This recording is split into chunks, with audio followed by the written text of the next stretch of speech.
Greetings, this is Atma Bodhi. Today is January 20th, 2022. The title of today's podcast is No Mind Can Own the Truth, just as no fish can own the sea. This is episode 54. Beginning now. No mind can own the truth, just as no fish can own the sea. Minds can only swim in it. Where Buddhists frequently seem to strive for nothingness or emptiness, Yogic tradition is more about Atma and Brahma, which means there is a supreme conscious entity that pervades all and is the source of all true knowledge. However, many Buddhists try to aspire towards the opposite of knowledge, where you arrive at nothingness.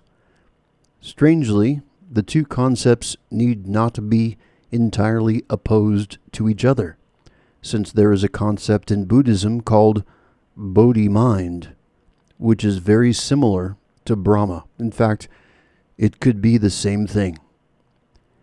Emptying your mind can allow this Brahma, or Bodhi Mind, to make your mind swim in this blissful radiance of absolute truth. The problem is many Buddhists get stuck in the emptiness part of the experience and become passive, not quite able to make the leap to the next level.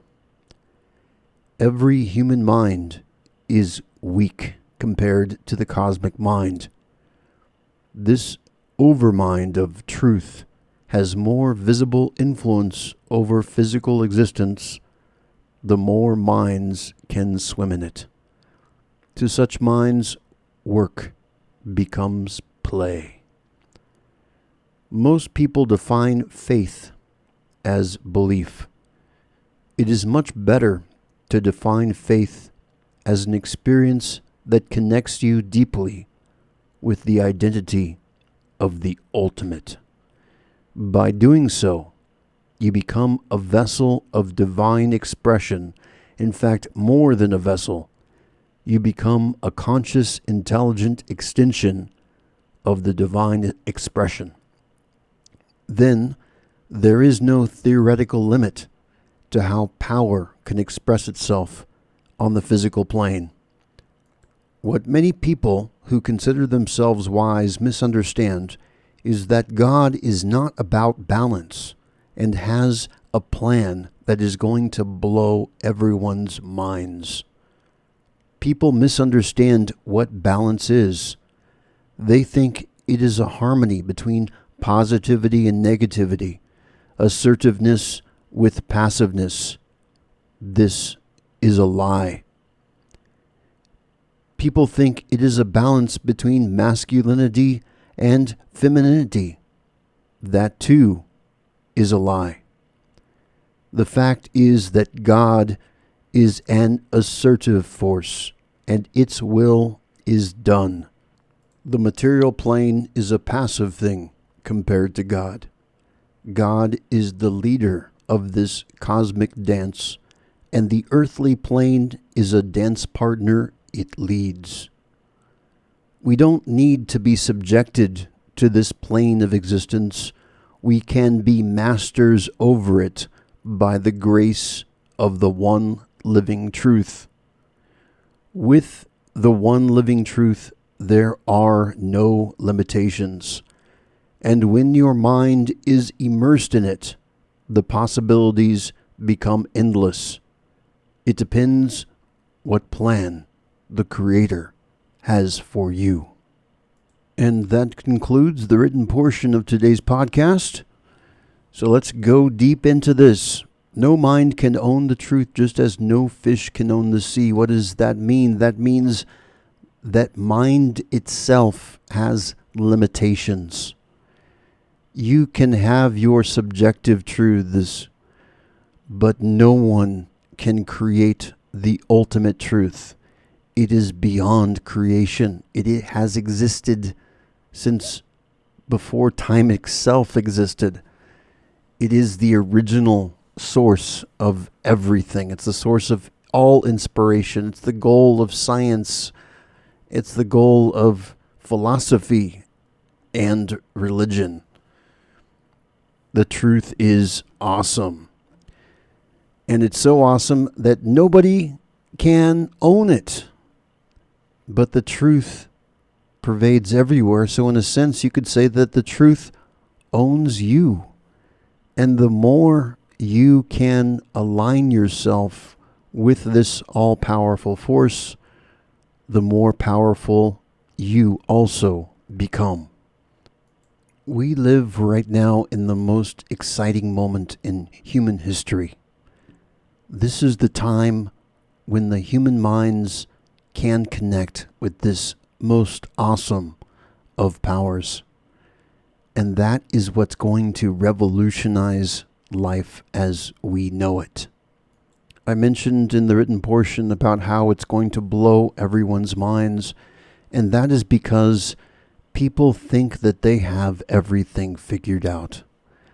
Science has declared that there are certain limitations and laws upon the physical universe, but what science does not realize is that these laws can be and are overcome by the supreme majesty that is the ultimate truth. The physical laws that exist on this plane do not confine the expression of this one living truth. In fact, the one living truth is beyond all laws when it comes to natural laws. It itself is what created these natural laws. And so consequently, it can bend them and exceed them as it chooses to express itself. We are here by the grace of God. You are in your physical body right now by the grace of God. You are given your independence and your free will. And with it, you can choose to be a force for good, or you can choose not to be and have the consequences associated with that also. So many people are going to be surprised about what happens next. People have no idea of the coming show that's going to display in full majesty the glory of God. And when I say God, if you're new to this podcast, the concept of God is not a judgmental figure. This is not a religious figurehead. This is not a religion. This podcast is not religious. The truth, the ultimate truth, absolute truth, objective truth, this is the God that we refer to. There is only one truth, one highest ultimate truth. And as humans, we have our subjective truths. And the problem that separates the normal average person from the glory of God is self-limiting beliefs. And the more you can expand your consciousness and get rid of the limitations that keep you imprisoned within your own mind, the more that this higher truth has the chance to directly give you an experience that will be so amazing that you will be at a loss for words. People talk about drugs. Drugs can just give the barest shadow of the type of high that you can get when you are aligned with the universe. This is the state of experience that the whole universe wants to give you. The best in the universe wants you to be high all the time on life, wants you to feel love all the time, wants you to feel bliss all the time. These should be the normal experience for you. But instead, modern society has conditioned many minds to believe that the ups and downs of life are normal. And they are even trying to convince people that positivity itself is toxic. Whereas inspiration is a positive experience. No one can deny that. When you feel inspired, that's a positive experience. Love, that's a positive experience. There's nothing toxic about positivity. The truth itself is positive. And because it's positive, it asserts itself. And it wants to make you assertive and the master of your own life. In Stoicism, it talks about having equanimity of mind.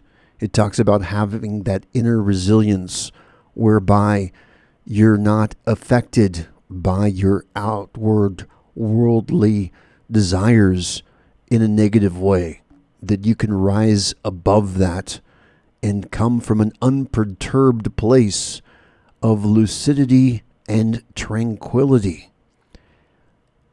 What people don't realize is that it's not possible to come from that place if you are not coming from positivity. If you're not polarized to the positive, you cannot have true peace. If you are passive, that means you are more susceptible to your environment. Because in being passive, that means you can be more easily manipulated by others. And this is an example of an objective absolute truth. I didn't invent these truths. These truths have always existed, and many religions have tasted aspects of this truth. In fact, if a religion has no truth, it wouldn't be a religion because nobody would follow it. People follow religion because it does contain truth, and this is indisputable. But unfortunately, many religions and teachings of today have been corrupted and misunderstood. And this is one reason why this podcast exists, is to set the record straight and extract only the absolute objective truths and focus on those that are not corrupted, and the truths that are corrupted to uncorrupt them and make them easily digestible and applicable into your own life. Who can honestly say that you want to say no to bliss? That you want to say no to love? No human can honestly say that they don't want love in their life. And those that do are saying it because they misunderstand what love is. Maybe some people attribute love to pain, and because they don't want to experience pain, they are avoiding love. But actually, when you are coming from a place of unconditional love, you are only having that loving experience without any pain. Pain doesn't come from love. It never has. Pain has always come from our attachments to what that love means. Pain has come from our limited understanding and trying to limit love and saying, oh, I'm only going to love this person if. And then when that person inevitably disappoints you, then you get pain. And that is not true love. True love is coming from a place of unconditionalness. Is that a word? Probably not. The point is that it's only through what unconditional love means is that you love regardless of what anyone else does. And that is the most powerful thing. And why is that powerful? Why is unconditional love more powerful? Because that's declaring to the universe that, hey, I'm going to love no matter what. I'm not going to let anything outside dictate to me whether or not I can experience love. You are more powerful than that. Much, much more powerful. And the same is true with inspiration. When your mind is swimming in that sea of ultimate truth, no external force has the power to take your mind out of that sea of bliss that you are swimming in. And that's the main thing that I see missing from a lot of teachers. People talk about love, and love is a beautiful thing. But I don't see teachers talking about the experience of truth. And maybe it's because they've not yet opened up that crowned 1,000-petal lotus on the top of your head, because that is literally the only way to experience truly the nuances of ultimate truth. Is you have to have that next level of awakening whereby you go beyond the heart, and the heart is a beautiful thing and a very sacred thing, and not to discount love at all, because love is one of the two primordial forces of the universe. But there is a higher frequency of pleasure that exists beyond love, called ultimate truth, called one living truth, called absolute truth, this Brahma. In fact, that's another word I should go into. In Hinduism, it's called Brahma. In Buddhism, you can call it Bodhi Mind. But basically what that is the entity of ultimate truth being fully conscious, fully aware, fully intelligent. And this would be the highest concept of God referred to in most religions, whether it be the Hebrew Yahweh. In Christianity, you can regard it as like the Holy Spirit. And this is the ultimate. There's nothing higher than that.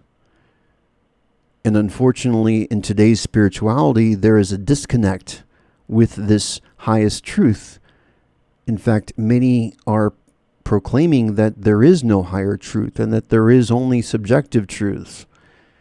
But what people don't realize is that belief is a self-limiting belief. By saying that there is no truth that's greater than any other truth, you're basically also saying that people who believe the earth is flat are equally as valid in their assumptions as someone who believes the earth is round. Now, someone might argue, well, science tells us the earth is round, so obviously someone who thinks the earth is flat must be deluded because we have science on your side. Well, that's great. I love science. But even science has its limitations. There is no electronic device, for example, that can measure the quality of love. There is no magic pill you can take that suddenly opens your heart and makes you into a loving person. There isn't. Science has never been able to isolate any sort of brain chemical that produces the feeling of love. In fact, most scientists don't even know what love is. In fact, I would argue that even most scientists don't even necessarily have a full experience of love. So they don't even know what they're looking for. And so to take science as a defense, well, you can do that, but you should also take the limitations of science and what science can and cannot prove. And love is one of those things. And if they can't even prove love, then they definitely cannot prove truth as an experience, that is. Because truth is even a higher level of frequency vibration than love. Well, I didn't realize the time. This is Atma Buddha signing off. Until tomorrow, you guys have a fantastic day. Remember, divinity.com is up now. You've got links to the Reddit and everything else. Talk to you later.